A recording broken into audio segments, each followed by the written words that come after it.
Hello বন্ধুরা, সব কেমন আছো? আশা করি ঈশ্বরের কৃপায় সকলে খুব ভালো আছো।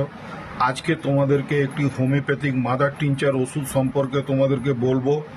এই ওষুধটি কিন্তু সকলেই ব্যবহার করতে পারো। আমি বিশেষ করে সব ওষুধের বলি যে নিজেরা ডাক্তারি করবে না বা নিজেরা ওষুধ খাবে না, কিন্তু আজকের এই ওষুধটির নাম হচ্ছে রাউলফিয়া সার্পেন্টিনা। এই রাউলফিয়া সার্পেন্টিনা ওষুধটি কিন্তু তোমরা যে কেউ বাড়িতে রাখতে পারো। যাদের বাড়িতে বয়োজ্যেষ্ঠরা আছেন তাদের ক্ষেত্রে এটি খুবই উপকারী ওষুধ। এই ওষুধটি হচ্ছে হাইপার টেনশন অর্থাৎ হাই ব্লাড প্রেশার যাদের থাকে তাদের ক্ষেত্রে এটি খুবই উপযোগী ওষুধ। এই ওষুধটি প্রেশারকে কমাবার ক্ষমতা রাখে।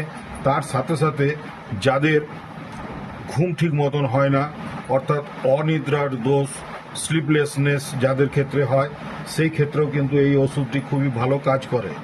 এই ওষুধটি সর্পগন্ধা নামক একটি উদ্ভিদ থেকে তৈরি করা হয় এর মাদার টিনচারটি। তো আজকের ভিডিওটি আশা করছি তোমাদের খুবই উপকারে লাগবে। যদি উপকারে লাগে তাহলে এই ভিডিওতে একটি লাইকস দিয়ে দেবে, আর বন্ধু বান্ধব ও ফ্যামিলি মেম্বারদের মধ্যে যদি শেয়ার করে নাও তাহলে খুবই আমি আনন্দ পাবো। এবং আমার চ্যানেলটিতে যদি নতুন হয়ে থাকো তাহলে সাবস্ক্রাইব করে নিয়ে বেল আইকনটি অন করে দিও, তাহলে আমি এই ধরনের যখনই ভিডিও পোস্ট করব তোমরা নোটিফিকেশন পাবে। সকলে খুব ভালো থেকো আর নিজের শরীরের যত্ন নিও।